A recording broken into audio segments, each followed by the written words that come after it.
Assalamualaikum warahmatullahi wabarakatuh. Halo guys, di sini kita akan mempresentasikan hasil dari PowerPoint kita. Kepada yang terhormat Bu Rizky Ramadhani atau Bu Kiki selaku guru mata pelajaran sanitasi, pertama-tama kita panjatkan puji dan syukur kepada Tuhan Yang Maha Esa atas rahmat dan karunia-Nya kita dapat menyelesaikan tugas ini. Izinkan kami memulai dan menjelaskan hasil dari tugas kami, yaitu sanitasi pertolongan pertama pada kecelakaan atau P3K. Terdiri dari 6 anggota, yaitu Adisti Maharani, Amanda Putri Ervani, Kayla Firdis Putri Ferdian, Muhammad Fadli Setiawan, Putri Giantri, Samuel Christian Amando Lumban Tobing. Kita kelompok 3 ya guys. Saya Adisti Maharani. Pengertian P3K.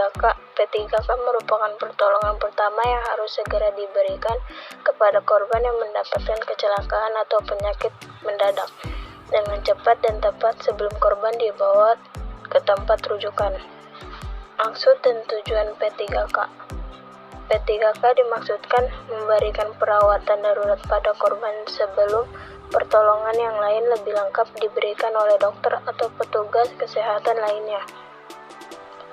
Tujuannya menyelamatkan nyawa korban, meringankan penderitaan korban, mencegah cedera atau penyakit menjadi lebih parah, mempertahankan daya tahan korban, mencarikan pertolongan yang lebih lanjut. Saya Muhammad Fadli Setiawan. Prinsip dasar tindakan pertolongan. Pedoman tindakan prinsip patut. P.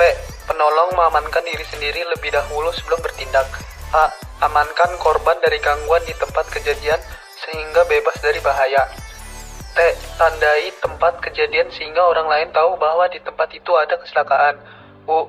Usahakan menghubungi ambulan, dokter, rumah sakit atau yang berwajib. T. Tindakan pertolongan terhadap korban dalam urutan yang paling tepat. Prinsip dasar tindakan pertolongan pertama. Kesiapan fasilitas pertolongan. 1. Personil. 2. Buku petunjuk atau buku pedoman P3K. 3. Kotak P3K dan kotak khusus dokter. 4. Ruang P3K. 5. Alat angkut dan transportasi. 6. Alat perlindungan. Dan 7. Peralatan darurat. Saya Samuel. Latar belakang.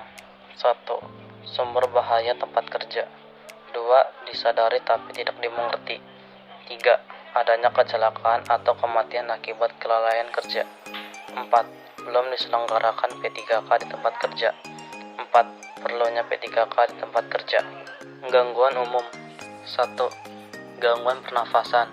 Adanya sumbatan jalan nafas, menghisap asap atau gas beracun, kelemahan atau kekejangan otot pernafasan. Kedua, gangguan kesadaran, gagar atau memar otak, sengatan matahari, kekurangan zat asam atau oksigen. 3. Gangguan peredaran darah, pendarahan hebat, luka bakar luas, rasa nyeri yang hebat, dan kekurangan cairan tubuh secara cepat. Gangguan lokal. 1. Pendarahan atau luka yang disebabkan karena adanya pembuluh darah yang putus atau robek. Kedua, patah tulang yang disebabkan karena adanya benturan atau pukulan. 3. Luka bakar yang disebabkan karena panas kering, kontak dengan arus listrik, gesekan dari roda yang berputar, asam dan basa yang kuat, panas yang basah. Saya Amanda Putri Ervani. Yang selanjutnya ada pemberian pertolongan. Step 1, mengenali situasi, mengenali bahaya diri sendiri dan orang lain, memperhatikan sumber bahaya, memperhatikan jenis pertolongan, dan memperhatikan adanya bahaya susulan. Step 2, mengamankan tempat kejadian, memperhatikan penyebab kecelakaan, utamakan keselamatan diri, singkirkan sumber bahaya yang ada, hilangkan faktor bahaya. Step 3, memberikan pertolongan, menilai kondisi korban dan tentukan status korban dan prioritas tindakan, seperti periksa kesadaran, pernafasan, sirkulasi darah, dan gangguan lokal. Step 4, memberikan pertolongan. Berikan pertolongan sesuai kondisi korban, seperti baringkan korban dengan kepala lebih rendah dari tubuh. Bila ada tanda henti nafas dan jantung, berikan resusitasi jantung paru. Selimuti korban, bila luka ringan obati seperlunya, bila luka berat segera bawa ke rumah sakit. Faktor penyediaan fasilitas. Yang pertama ada sifat pekerjaan, kedua jumlah bahan atau sumber bahaya, ketiga pelayanan kesehatan terdekat, keempat lokasi tempat kerja, kelima jenis industri, keenam jumlah pekerja, ketujuh shift kerja, dan yang terakhir ada ukuran dan layout perusahaan.